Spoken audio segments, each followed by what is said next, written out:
Fundación Libertad y Desarrollo presenta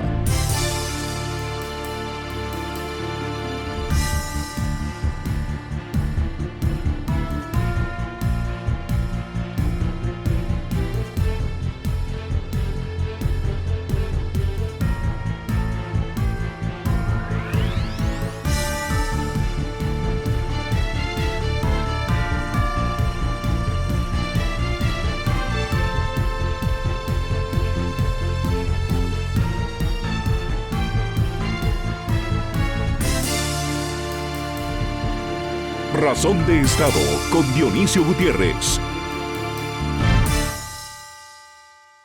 En los 70s y 80s, muchas democracias fueron fusiladas por la bota militar con la excusa de evitar la instalación del comunismo en América Latina. Casi siempre, el remedio resultó tan sangriento y destructivo como la enfermedad. En estos tiempos, las democracias mueren lentamente en manos de políticos electos y frente a la indiferencia y agotamiento de sus ciudadanos. En los últimos años, vimos cómo Venezuela, Nicaragua, Argentina, Bolivia y Ecuador eligieron a los verdugos de sus democracias. Fuimos testigos de su corrupción y de la forma en que vaciaron las instituciones, anularon la división de poderes y cambiaron la Constitución a la medida de su ambición totalitaria. Argentina y Ecuador rescatan hoy su ritmo democrático y se recuperan de la devastación que dejaron sus perseguidos expresidentes.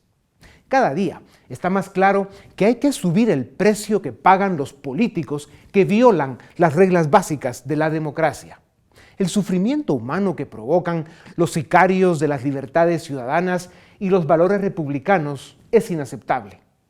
En Guatemala, estamos a 8 meses de las próximas elecciones generales. En poco tiempo inician las mentiras y las ofertas vacías. Si les cobramos a los políticos un quetzal por cada mentira que dicen, seríamos millonarios. Vienen tiempos de grandes desafíos y amenazas para nuestro país. Cambiemos el discurso de las élites que hoy sigue tan lejos de la realidad como las políticas que hemos implementado desde la apertura democrática. Cambiemos las dinámicas que nos confrontan en torno a unas emociones que están al margen de las ideas y los argumentos que ayudarían a dar rumbo al país.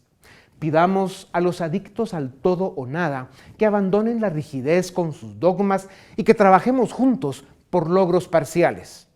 Evolucionemos para que el campesino analfabeto y el burgués ignorante dejen de ser víctimas de los políticos sinvergüenzas. Promovamos la construcción de un liderazgo capaz de inspirar y proponer para devolver ilusión y esperanza al ciudadano. En 2015, la corrupción sacó a la calle a los guatemaltecos a protestar contra una clase política deshonesta y vulgar, que con bandera de izquierda o derecha llevaron al país a la bancarrota moral. Aquello fue más un movimiento ético que político y una reacción ciudadana al hartazgo y la decepción con sus dirigentes. Pero lo que necesita Guatemala es un esfuerzo cívico permanente y una presencia ciudadana visible, sentida y poderosa que haga temblar a los políticos deshonestos. La democracia muere cuando la clase media se debilita y pierde su capacidad como actor político estabilizante. La democracia muere cuando la pobreza y la violencia son las únicas que avanzan y la juventud sin oportunidades siente que perdió su futuro. La democracia muere cuando su pequeña clase rica es ciega, ignorante y egoísta. Y por supuesto, la estocada final a la democracia se da cuando el poder autoritario quebranta la división de poderes y se constituye en juez y parte. Queda claro entonces por qué se acabó el respeto a los que dicen que mandan, saben o tienen. Queda claro entonces quiénes son los sospechosos de decapitar la democracia y asfixiar la república. Queda claro que los nacionalismos extremistas, el populismo y las dictaduras son hijos de los asesinos de la democracia.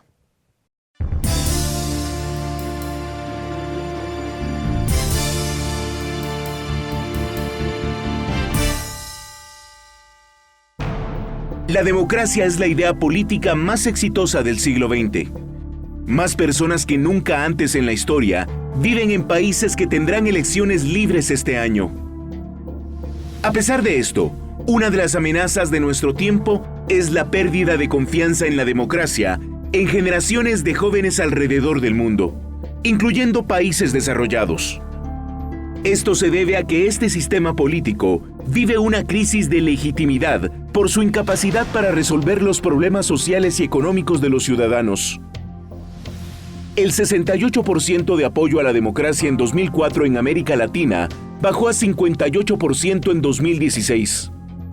Guatemala llegó a la tasa más baja de la región, con 48%, y cerca de la mitad de los guatemaltecos dijo que apoyaría un golpe militar. La democracia está en peligro y retrocediendo en algunas naciones. En países con gobierno autoritario, cambian la constitución para permitir reelecciones indefinidas. Atacan la libertad de expresión, persiguen opositores, toleran y alientan la violencia y corrompen los órganos judiciales para evitar que la justicia toque a los dueños del sistema y a quienes violan derechos y libertades en su nombre. La evidencia demuestra que son bandas criminales disfrazadas de partidos políticos las que llegan al poder por la vía electoral. Usan discurso populista y son autoritarias. Celebran elecciones y ganan porque retuercen el sistema y construyen una fachada democrática que al final termina demoliendo y empobreciendo la democracia. Como guardan ciertas formas, aunque falsas, neutralizan a la inconsecuente comunidad internacional que, por ejemplo, hoy, y entre otros casos, sobre Venezuela, Bolivia y Nicaragua, guarda un cómplice silencio y utiliza una vergonzosa doble moral. El autoritarismo, aunque esté presente, no siempre es evidente. En algunos países, la captura de las instituciones democráticas y el debilitamiento ciudadano adquieren formas tramposas y solapadas. Estas bandas políticas trabajan a escondidas y en la oscuridad. Usan programas sociales clientelares y corruptos. Amenazan e intimidan críticos y opositores. Practican el terrorismo judicial y fiscal. Y son cobardes, traicioneros e incluso asesinos.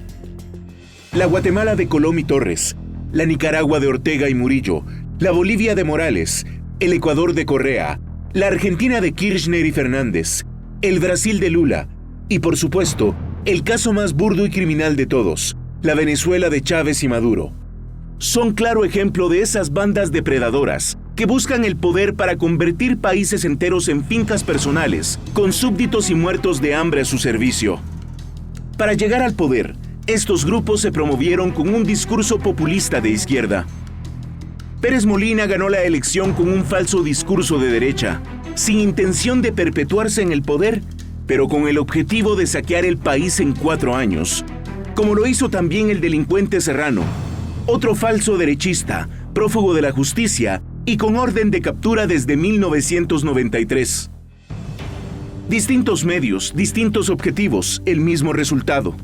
América Latina está harta de políticos ladrones, incapaces, cínicos y glotones. Mantener viva la democracia no es tarea fácil. Se debe revalorizar la política para fortalecer la democracia y convertirla en fuente de soluciones a los problemas sociales y económicos de la población. Pero nunca olvidemos que la vida de la democracia y la fuerza de la república dependen del ciudadano presente, insumiso ante el autoritario, intolerante a la corrupción, rebelde contra el abuso, respetuoso de la ley y comprometido con la libertad.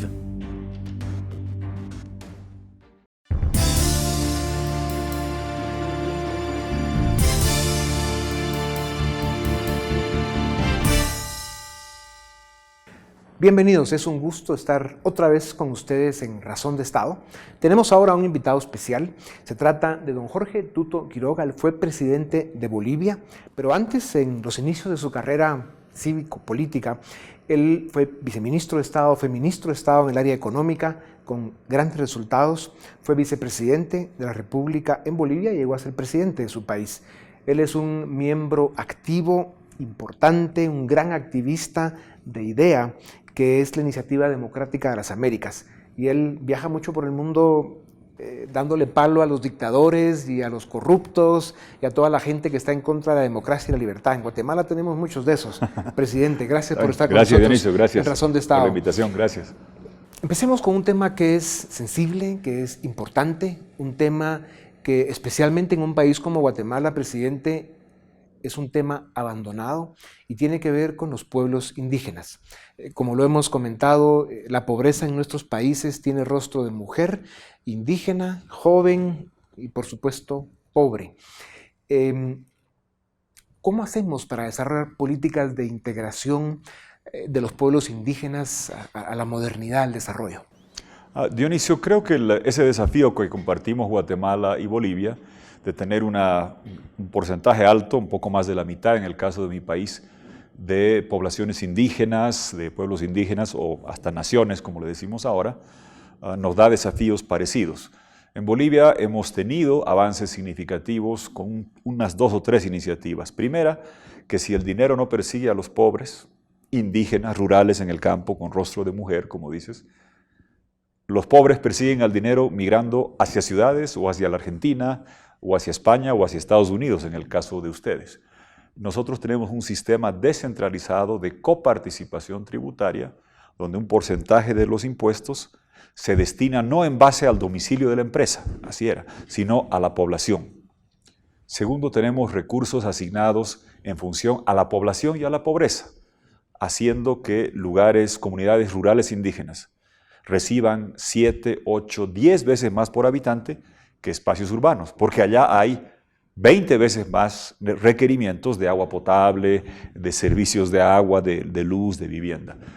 Y adicionalmente, el programa inventado en México, emulado en Brasil, practicado en Colombia, de Bolsa Familia, de la transferencia condicionada de recursos para que esa niña que está en el campo no salga a trabajar la tierra o que el niño en la ciudad no empiece a ilustrar zapatos, dar un bono a las familias en la medida que tengan salud, educación. Entonces, canalizar los recursos de forma progresiva para que lleguen directamente a las zonas rurales, por la vía institucional de alcaldías, personal en estos casos de Bolsa Familia, y así que lleguen también progresivamente para dar más a los más pobres porque más necesitan. Claro. La doble moral es uno de los ejercicios más practicados en muchos países de América Latina. Guatemala en eso es ejemplar. Sucede desde el gobierno hasta las élites y por supuesto la solución a estos problemas de cómo en los discursos se ofrecen y se dicen una serie de cosas que luego en la realidad no suceden. Por eso en Guatemala, incluso en este momento, lo que estamos viviendo es un deterioro importante en la economía, en todos los índices sociales, incluso en la desnutrición, que está teniendo una crisis más profunda. Y eso pues, nos está poniendo al borde de una situación política muy compleja, de cara al próximo proceso electoral que viene en los próximos meses ya. Realmente Guatemala está viviendo un momento delicado. ¿Cómo haría usted, presidente, para rescatar un poco con responsabilidad no solo el discurso y la propuesta, sino la ejecución de programas sociales, de inversión social que realmente integre a los pueblos indígenas en el caso de Guatemala, a las naciones indígenas en el caso de Bolivia, que ustedes en eso pues también tienen problemas serios? A ver, Dionisio, creo en ese marco, y si me permites una digresión hacia ese foro al que nos invitaste allá en Guatemala, uno cuando está en Centroamérica ve de que es una de las regiones que más nos debe preocupar en nuestra América Latina. ¿Por qué? Porque hablabas de los populismos. En Centroamérica vas a tener la convergencia del aterrizaje del populismo norteamericano con el fin del populismo venezolano, que va a ser una eclosión que puede ser una situación, crear un cuadro tremendamente complejo. Entro en el detalle. En Estados Unidos, los gobiernos del lado demócrata nos daban buen trato a nuestros hermanos migrantes que mandan remesas. Sabes bien que Guatemala, la principal exportación es gente que envía remesas. Los republicanos nos daban más apertura comercial y se encontró un equilibrio que te permitía hacer el CAFTA, el Acuerdo Centroamericano, con un trato de migrantes que enviaban remesas. Resulta que ahora tienes un gobierno norteamericano que no quiere a nuestros migrantes ni quiere nuestros productos y que va a cambiar ese marco, empezando por el acuerdo con México, que va a tener reverberaciones hacia lo que pasa en Centroamérica. Va a traer complejidades enormes esa suerte de populismo norteamericano de culpar a los migrantes y a los productos baratos de México, lo que es un fenómeno global de tecnología que está desplazando empleo. Y si a eso le agregas que el dinero venezolano vía Petrocaribe, que ha dado miles de barriles día a Salvador, a varios países de Centroamérica, a Dominicana, ha eclosionado, ha implosionado, tienes un cuadro que si le agregas mercados emergentes, Turquía, Argentina, que están en problemas, entonces casi que los elementos de una tormenta perfecta, que son la tierra fértil para el populismo, para echar la culpa a otro. Pero me da la impresión que Centroamérica no va a haber a quién echarle la culpa, porque puede llegar a esa convergencia, lo que requiere o obligaría a Guatemala a construir consensos mínimos sobre políticas económicas, sobre programas de nutrición, de canalización de recursos a los indígenas, de enfrentar estos desafíos de manera conjunta, porque yo diría, si un país pequeño va a ser invadido por uno más grande en guerra, bueno, uno se une, pero esto no es una guerra bélica, pero sí es una guerra, se habla de guerra de tarifas, guerra económica. Imaginémonos aviones de gente deportada llegando a Guatemala, son menos remesas que se envía, más la crisis de mercados emergentes que te están causando devaluaciones, no llega inversión, no puedes exportar, ¿cómo sales adelante?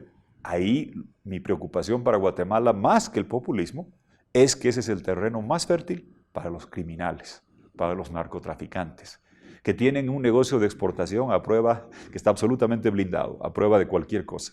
Y ese terreno de dificultad económica, de migrantes que están retornando, con falta de respuesta social, es ahí donde campean los narcotraficantes que se compran diputados, alcaldes y, como has visto, hasta presidentes se compraron en Colombia alguna vez. Sí, un fenómeno muy común en América Latina, en algunos países. Guatemala es uno de ellos también. Hablemos ahora un poco de la importancia de rescatar la política y los partidos políticos en nuestros países. El suyo viene sufriendo hace un buen número de años con ese fenómeno político que se llama el chavismo, para resumirlo en pocas palabras, lo cual en Venezuela pues, ya se ha visto lo que hace.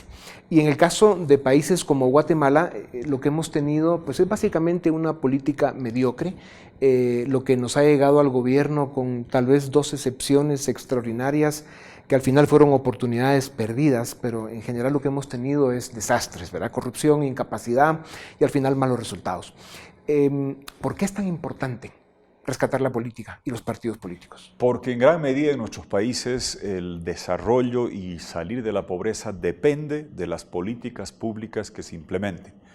Países como Suecia, Noruega y algunos otros ya tienen la ventaja de que la política no es tan relevante porque tienen un camino trazado y un alto nivel de desarrollo. Los que estamos en el subdesarrollo, en la pobreza, requerimos de políticas públicas. ¿Y qué sucede? Que la palabra política se ha vuelto un adjetivo descalificativo, cuando etimológicamente política viene de polikos, hacer ciudad, ciudadano, es decir, todos somos ciudadanos, pero resulta que hoy se la usa casi de forma despectiva, como un término más propio de la invectiva. La madre de John Kennedy decía hace muchos años, yo quiero que mi hijo sea presidente, pero Dios lo salve de entrar en política. Entonces, ¿cómo se hace? Hay que trabajar. Entonces, creo que falta de que la gente, sobre todo hoy, que nuestra juventud tiene la oportunidad de educarse de una forma que antes no se podía. Cuando tú y yo estábamos jóvenes y por ir a la universidad, había que ir a los lugares donde estaba depositado el conocimiento. Hoy el conocimiento te persigue al celular donde estés. Ha cambiado el mundo dramáticamente. ¿Cómo hacemos para que esa gente joven se interese en la cosa pública y de servicio? Lo primero es mostrar que vas a valorar el mérito, la competencia, la capacidad. En Bolivia hicimos programas de servicio civil y yo llegué a tener 2.400 funcionarios de élite de los primeros niveles, preparados, formados, con examen de competencia, relativamente bien remunerados, porque si pagas mal, estás pidiendo que roben o que se vayan a otro lugar. Servicio civil es clave, porque en nuestro país mucho hablamos de la corrupción, mucho hablamos del manejo doloso. Son síntomas de la carencia de instituciones y un servicio civil permanente. ¿Y qué sucede? Cuando hay los síntomas, ¿qué hacemos? Llamamos a la CICIG o al fiscal y que lo persiga al corrupto y nos regocijamos con que el corrupto caiga preso. Y mientras tanto vienen los otros. si no cambiamos las instituciones, si no creamos servicio civil, si no hacemos que la justicia sea independiente del poder de turno y que trabaje para el Estado, si no hacemos que en las agencias tributarias esté gente que trabaje en recaudar para el Estado y no para su bolsillo propio.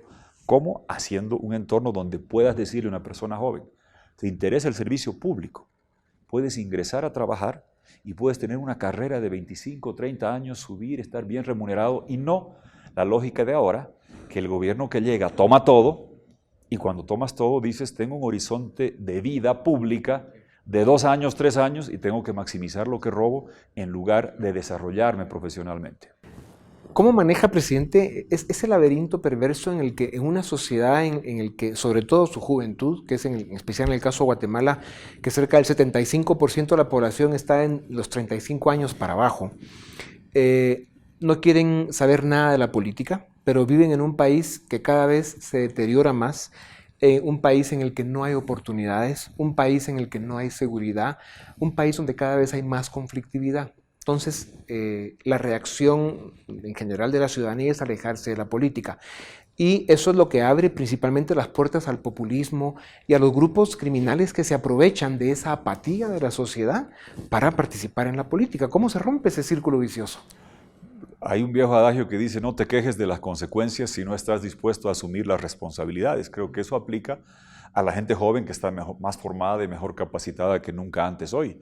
Si su ambición va a ser que le vaya bien económicamente, comprarse un auto de lujo y tener un buen departamento, pues hay que entender que el que no vive para servir, por lo menos una parte de su vida, no sirve para vivir, no sirve para la vida que nuestros países necesitan. Y que todos debemos tener ese compromiso de política, de la ciudadanía, de hacer nuestra ciudad o nuestro país en algún momento de nuestras vidas. Ahora, es evidente que a veces en países como los nuestros nos esmeramos en que los que copan el gobierno por la criminalidad o por lo que dice Moisés Naim, la combinación de cleptocracia y cacocracia, los ladrones y los ineptos. Bueno, eso es repelente para la gente joven. Entonces, tiene que haber el liderazgo que entienda que la única forma de progresar y avanzar, más allá de un programa bellamente redactado en papel, ¿quién lo va a ejecutar e implementar con una visión de largo plazo? ¿Cuáles son los consensos mínimos? Y yo te cerraría esta parte, Dionisio, con ejemplos. Discúlpame que lo diga, porque en la vida uno conoce gente y dice, sí, evidentemente, nómbrame alguna persona que esté hoy en el gobierno de Guatemala que puedas decir que te merece respeto. No conozco, y quizás mi ignorancia, no quiero hablar mal de nadie, pero sí sé que hay gente que es líder global en sus campos, empresarial, como Dionisio Gutiérrez, a Eduardo Stein, al que Perú le debe tiene una deuda enorme porque salvó la democracia del Perú de fujimorismo, un guatemalteco, que hizo un informe sobre las dificultades que enfrentaba ese país, que quedó como un ícono de lo que debe hacer la OEA en un país con una crisis democrática. Os recuerdo haber estado varias veces con Mulet en Haití, un guatemalteco que garantizaba seguridad a un país que había implosionado después del terremoto. Entonces, Guatemala tiene gente de primer nivel. La pregunta es, ¿a nivel joven tiene que haber esa gente? Claro que sí. ¿Cómo se hace para atraerlos al servicio público? Mostrando que va a haber instituciones y se va a premiar y reconocer el mérito, la capacidad y la competencia, no castigarla o ahuyentarla, mostrando sistemas donde solamente los ladrones acceden al gobierno. Hace algunos años nació en Guatemala una institución académica que se llama Escuela de Gobierno de Guatemala. Esta institución pues lleva más de 4 años ya en acción.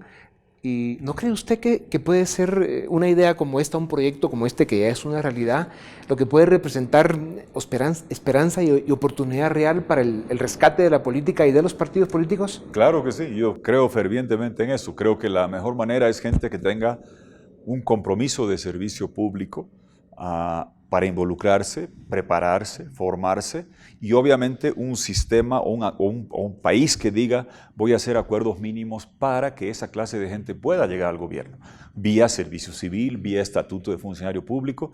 En Bolivia yo hice ese estatuto que hasta ahora sigue durando y varios me odian por eso, declaración jurada de bienes y rentas. Todo funcionario público debe hacer su declaración jurada de bienes, rentas y actualizarla cada año.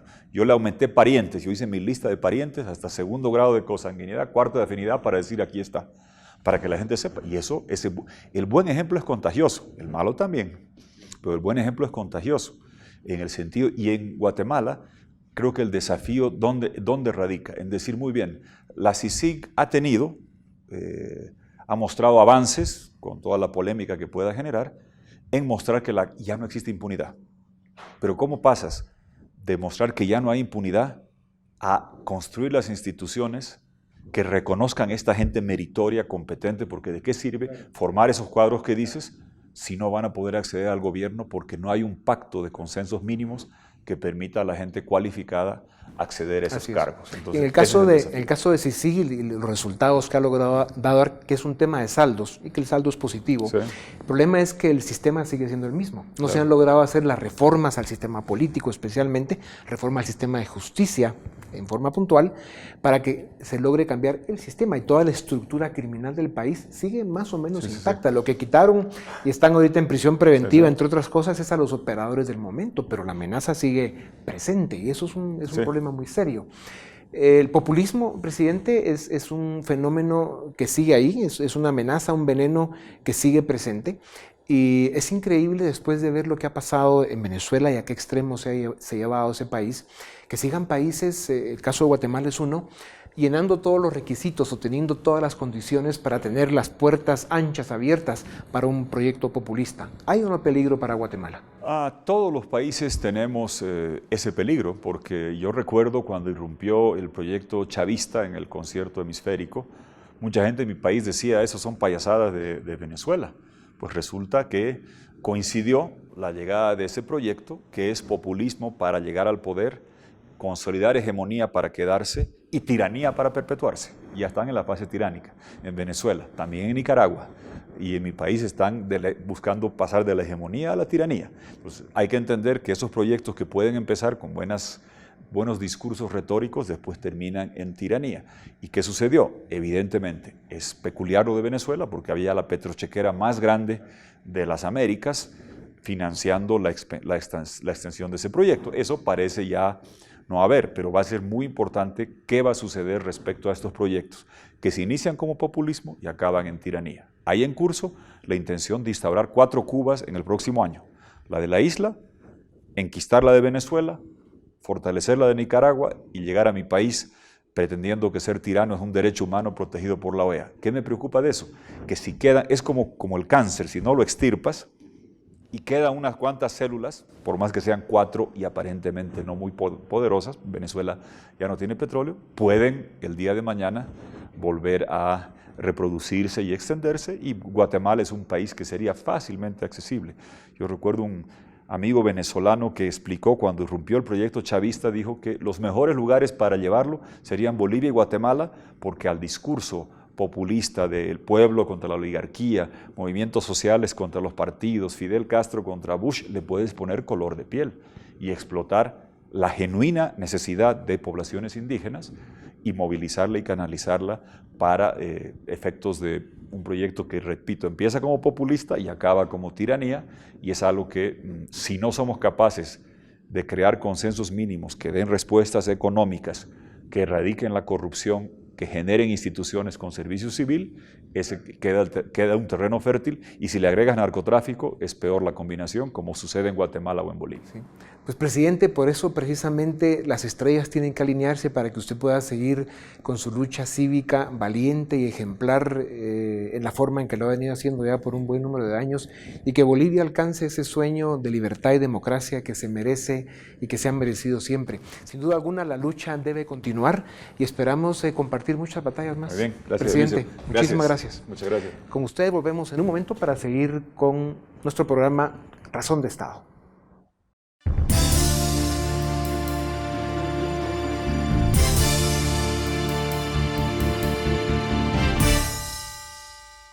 Damos inicio al debate de esta noche. Hoy vamos a discutir si la democracia de Guatemala está en riesgo, si estamos en peligro de regresar a un pasado autoritario. Y contamos con 2 destacados analistas. En primer lugar, el licenciado Alfred Kleinschmidt, periodista y columnista de Prensa Libre, y el doctor Manuel Villacorta, sociólogo y también columnista de Prensa Libre. Muchas gracias por estar en esta noche en este debate. Y quisiera empezar, licenciado Kleinschmidt, con una pregunta muy puntual. ¿Es el intento de sacar a CICIG, incluida la revocatoria de 11 visas a funcionarios de esta institución, junto con un llamado de ciertos sectores de la población que dicen, miren, hay que desobedecer las órdenes de la Corte de Constitucionalidad. ¿Significa estos hechos un peligro para la democracia de Guatemala o no?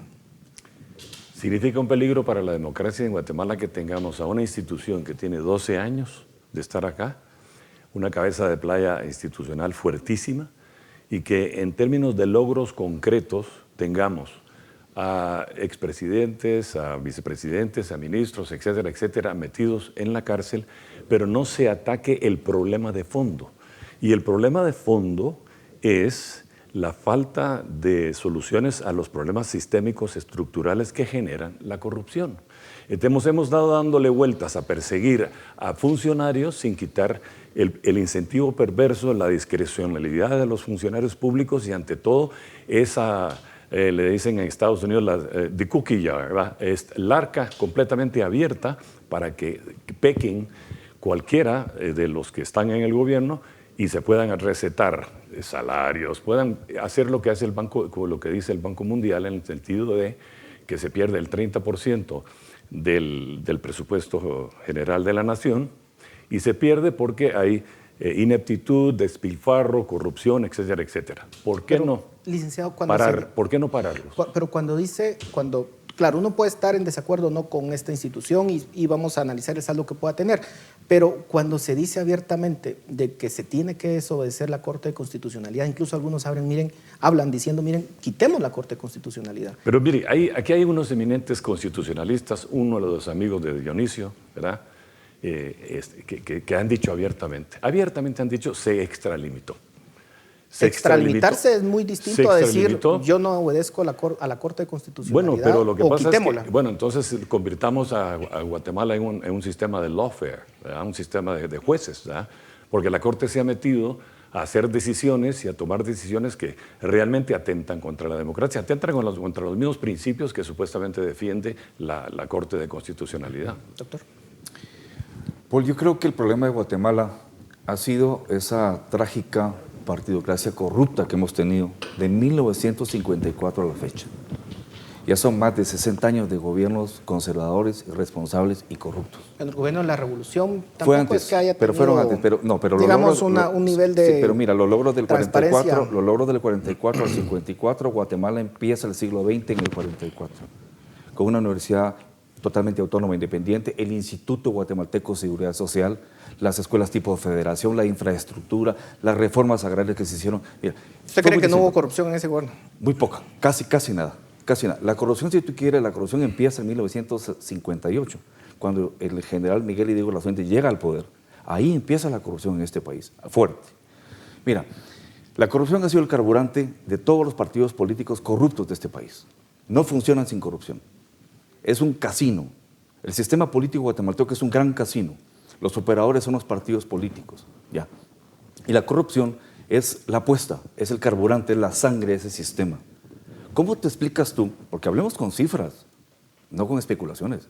¿Cómo te explicas tú que en 1986 para la fecha, cuando supuestamente tu tema es iniciábamos el proceso de la democracia, han surgido y desaparecido, Paul, 100 partidos políticos?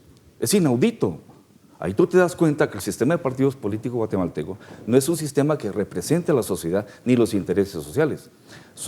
Es un casino que está a la mejor disposición de los grandes poderes que han visto en ello la reproducción de un modelo como el actual, tanto político como económico como legal.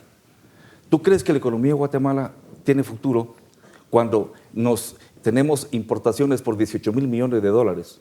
Apenas exportamos 11,000 millones de dólares, un déficit de 7,000. Es que si no fuera por los migrantes, si no fuera por los migrantes, con esos 7,000 millones de dólares, estaríamos en un caos tremendo. La corrupción ha sido la sangre de este sistema. CICIG, ¿a qué vino? Aquí quiero referirme brevemente a eso. CICIG vino precisamente a combatir esa corrupción. El problema ha sido que todos han creído que CICIG tiene que gobernar. La poca fortaleza del sistema de justicia, hablo de la Corte de Constitucionalidad, del Tribunal Supremo Electoral, de la propia Corte Suprema de Justicia, la inestabilidad del sistema de justicia, eso no es culpa de CICIG.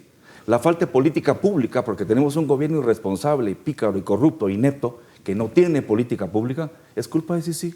Queremos que lo resuelva todo CICIG. CICIG lo que hace es investigar. Paul, hablemoslo claro. Investigan un caso y le dicen al Ministerio Público, aquí están las pruebas. Operen, pues. El Ministerio Público se constituye entonces con la persecución penal y la acusación. Voy a interrumpirte porque pero mira, ¿qué es lo que pasa ahí? La persecución pasa? política en Guatemala, la persecución contra la corrupción en Guatemala estaba dirigida por CICIG. Eso era la función principal. Y si yo vengo a tu país a perseguir la corrupción, entonces ataquemos el fondo de la corrupción, lo que causa la corrupción. ¿Por qué se meten políticos a la política? Estos que habla mi estimado amigo. Se meten a la política porque hay un incentivo perverso ahí. Elimínese ese incentivo perverso y ya no van a haber políticos que quieran meterse a la política. Pero, porque ¿para qué me voy a meter si no me das una carretera? Es responsabilidad nuestra. ¿Ah? Hacer esos cambios Pero es responsabilidad nuestra, no es responsabilidad de CICIG. Pero ¿por qué no salió eso cuando la CICIG lo dijera? Mira, Alfred, es precisamente donde CICIG está actuando, fíjate, en complemento a tu punto de vista. Sí. CICIG dice, el problema congénito del sistema de partidos políticos es el financiamiento ilícito, porque eso es. El político se mete a política porque sabe que en esas elecciones, aunque no gane, se volvió millonario. Y si gana, va a destruir el presupuesto del Estado, la obra geográfica nacional, repartiéndose a los que lo pusieron. Entonces dice, sí, ese financiamiento ilícito es el problema. Ahora, y lo plantea. Pero mira lo que está pasando en el Congreso. La clase política corrupta tradicional se cierra y dice no al antejuicio, no que se permita que el financiamiento ilícito, ¿ya? Y una maniobra burda con la ley electoral que la han destruido. Ese es un riesgo para la democracia. Para mí, sí lo está atacando. El Tribunal Supremo Electoral ahorita está en peligro porque en vez de ser supremo, ya no es supremo porque está CICIG metida ahí. CICIG ha cometido errores o no ha cometido errores. CICIG ha cometido graves errores también en Guatemala. No es una absoluta pristinidad de operación la que ha tenido. Ha tenido errores y esos errores causan que ahora tengamos una cabeza de playa en el Tribunal Supremo Electoral y que entonces con acusaciones espurias de que quizás aquel diputado, aquel partido, no sé qué, puedan eliminar a gente como lo han hecho, porque sí han cometido errores aportando pruebas falsas, suplantación de testigos, hay un montón de cosas que han hecho también que sabemos que son comprobadas. Varios de los que se les niegan las visas ahorita precisamente están involucrados en esos hechos y ahí están públicamente cuáles fueron las cosas que hicieron. Licenciado, pero tampoco se puede negar que hay un incentivo perverso detrás de la gente que está en el poder en estos momentos para evitar que los investiguen. Totalmente. Por supuesto que la CICIG ha cometido errores, pero gran parte de la estrategia es decir, miren, no me sigan investigando porque van a encontrar cosas que definitivamente me pueden llevar a la cárcel. Mira, Paul, fíjate por ejemplo el tema de CICIG. Rápidamente. Difícilmente si sacan a CICIG. Mira esto de CICIG, mira esto de CICIG. Yo sé que Alfred adversa a la CICIG, como él muchas personas. Probablemente no Alfred, pero sí hay gente perversa que inventó. Adverso a los 12 años de CICIG. Que viene CICIG a violar la soberanía del país. Pero te lo dice una persona que estacionó en Mercedes-Benz, que toma Coca-Cola y que sueña con vivir en el South Beach de Miami. Eso te lo dicen. ¿Qué soberanía? Si la soberanía es un área gris en todo el mundo, Estados Unidos no puede vivir solo. Ya la autarquía no existe. CICIG vino con factores ideológicos a favorecer a la izquierda. Pero desde que CICIG está para acá, han pasado 4 gobiernos súper conservadores de derecha corruptos. Te dice, por ejemplo, que CICIG además vino a este país a paralizar la economía. La economía está paralizada porque no hay obra pública en las carreteras. No atacan el problema de fondo. El Tribunal Supremo Electoral. CICIG vino como producto de los SIACs, cuerpos clandestinos de seguridad y aparatos clandestinos de seguridad, ilegales y aparatos clandestinos de seguridad. Se determinó que estos aparatos clandestinos financian a los políticos. Entonces tú tienes que ir a donde se maneja la política y eso es el TSE.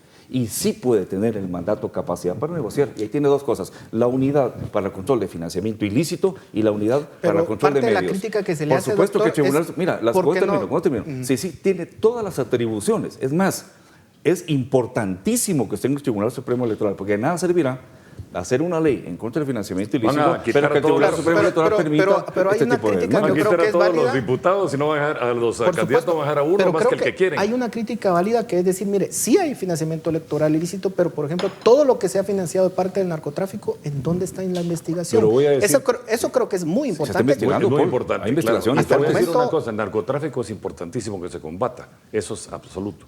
Pero la ley de compras y contrataciones, es que Siempre decimos financiamiento ilícito electoral. Financiamiento ilícito electoral. ¿Por qué? Porque como tienen poder discrecional y tienen abiertas las arcas, yo te doy a vos una carretera, dame 2 millones y vos sos mi diputado. Y vas a votar según yo quiero. Pero si se eliminan esos incentivos y se ponen verificadoras internacionales para las mayores compras de ese presupuesto general de la nación, se elimina el incentivo perverso. El incentivo perverso es la plata, el dinero. Pero también es fundamental que tengamos un sistema de justicia que realmente sea independiente, por supuesto, que nunca lo hemos tenido. Pero mira, jamás en este país. Ahí está el tema. Cuando Alfred pero dice, con esta ejemplo, Corte de Alfred Constitucionalidad es imposible. Pero mira, Alfred dice que lo que hay que hacer es traer instituciones internacionales fiscalizadoras. Estamos hablando de nuevo, entre comillas, como piensa la mayoría de personas así, que es intromisión internacional. Mira, los guatemaltecos debemos de aceptar ya algo, Paul. En primer lugar, ni la Embajada de Estados Unidos, ni la CICIG van a resolver los grandes problemas del país. Los guatemaltecos tenemos que tomar el propio destino de nuestro país a partir de nuestra propia participación política, organizativa, fiscalizando a las autoridades. Ahora, por supuesto que tú puedes tener un mejor control en el financiamiento electoral para ilícito y precisamente a partir de ahí vas a ver los grandes cambios. Quiero tocar otros 2 temas. Uno, y creo que es importante, el papel del ejército. Cuando uno ve a un presidente que sale con el ejército detrás, cuando uno ve que sacan al ejército a las calles, que un ejército en cualquier sociedad es necesario. No hay que decir que estamos en contra del ejército. La pregunta ¿es eso una señal de que se está queriendo intimidar a la población con el ejército y darle un papel que no debería jugar en un país democrático? Te voy a responder porque mira, uno de los problemas de ingobernabilidad de Guatemala es que el poder coercitivo de la ley no se aplica.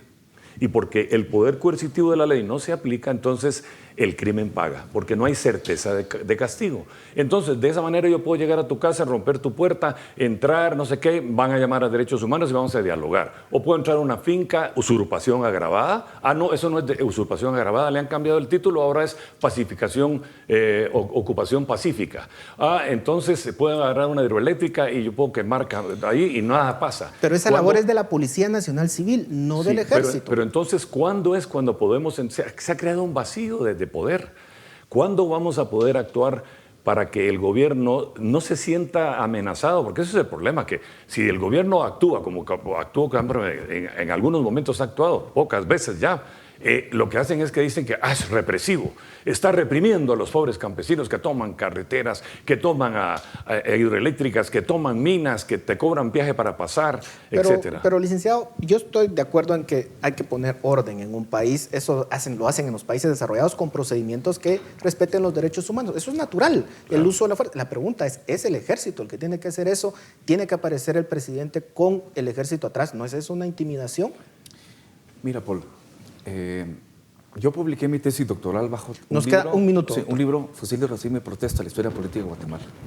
Y ahí planteo básicamente que la transición a la democracia en Guatemala está en peligro, ya sea por una regresión al autoritarismo, por una sobreexposición que no nos lleva a ningún punto, o una democracia precaria, en el mejor de los casos, ninguna. Tu pregunta concreta, el ejército de Guatemala ha sido politizado, y fue politizado desde 1954, al extremo que llegaron a gobernar este país por autoritarismo y como candidatos a presidentes. Posiblemente mucho antes, profesor. Y siguen teniendo gran influencia. Pero hay que confiar en que la nueva oficialidad del ejército tiene una visión distinta. Y te contesto concretamente. Fue un abuso, una falta de respeto a la sociedad, tener tanta fuerza de seguridad, incluyendo militares, cuando iba a hacer un anuncio tan espurio, tan equivocado como lo que hizo Morales. 30 segundos de conclusión. La Constitución de Guatemala dice seguridad exterior e interior.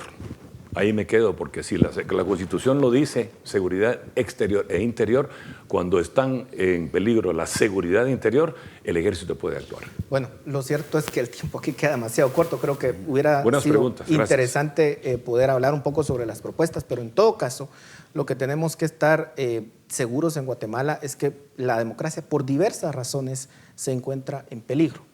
Por diversas razones. Y la tenemos que defender, la tenemos que proteger y sobre todo comprender que solamente en una democracia republicana, liberal, podemos vivir en armonía, en paz y de forma civilizada.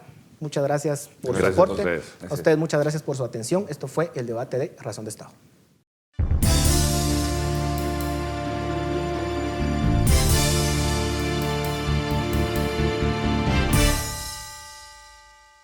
En 1918, hace 100 años, éramos 1.600.000 habitantes y el 60% eran pobres. En 2018, 100 años después, somos 17 millones y el 59% son pobres. Nuestros índices sociales están entre los peores del continente y no está sucediendo nada para que esto cambie. ¿Cómo es posible que haya pasado un siglo y más de la mitad de la población ha permanecido pobre y cada año en peores condiciones? La respuesta es la política. En los últimos 100 años acumulamos una compleja serie de engaños, disfunciones, fraudes, desatinos, mañas, errores, debilidades y crímenes que nos atrapan en un presente que nos tiene prisioneros.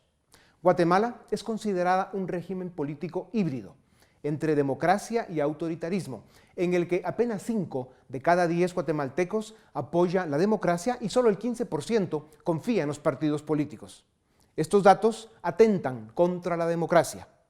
En los últimos 100 años, algunos de ustedes recordarán, tuvimos 33 presidentes, de los cuales 20 fueron de facto o señalados de fraude electoral. De ellos, 2 fueron dictadores, que sumados estuvieron 16 años en el poder. Pasamos por 7 juntas militares y vivimos un magnicidio. A pesar de los 2 dictadores, el promedio de tiempo por grupo en el poder es menor a los 3 años. ¿Cómo se puede construir así una democracia si los señores llegaban al poder y antes de que terminaran de desempacar ya tenían que empacar de nuevo? Y encima cada uno llegaba y empezaba todo desde cero y la mayoría de veces por el camino equivocado. Si solo hablamos de nuestro tiempo, de los 8 presidentes electos en la era democrática desde 1985, 5 tienen problemas con la justicia y su paso por el poder dejó, o está dejando, más quebrada la democracia de lo que la encontraron. Desde 1921 hemos tenido 5 textos constitucionales, todos como resultado de graves rupturas al orden constitucional del momento. Lejos de pasar por procesos políticos civilizados para hacer evolucionar la democracia, lo hemos hecho a sombrerazos, patadas y plomazos. Fuimos protagonistas de 36 años de conflicto armado interno con un número aún indefinido de víctimas. Esto acentuó el conflicto ideológico que hasta hoy polariza la sociedad. Como les hemos presentado en programas anteriores, Guatemala califica muy mal en los índices de Estado de Derecho, corrupción, seguridad y salud democrática. Estos datos atentan contra la democracia. Solo en Centroamérica, Guatemala, Honduras y Nicaragua son cualquier cosa menos democracias funcionales. Argentina y Ecuador se recuperan de la devastación que dejaron sus caudillos. A la Gran Bolivia, uno de esos iluminados populistas quiere convertirla en su finca y Venezuela va de camino a convertirse en la tragedia humana y política más grave en la historia de América Latina. Son muchos los enemigos de la democracia, pero el común denominador en naciones fracasadas son los ciudadanos ausentes, políticos criminales y élites ignorantes y egoístas. La clave es el ser humano. Donde éste falla, ganan la pobreza, la corrupción, el populismo y las dictaduras.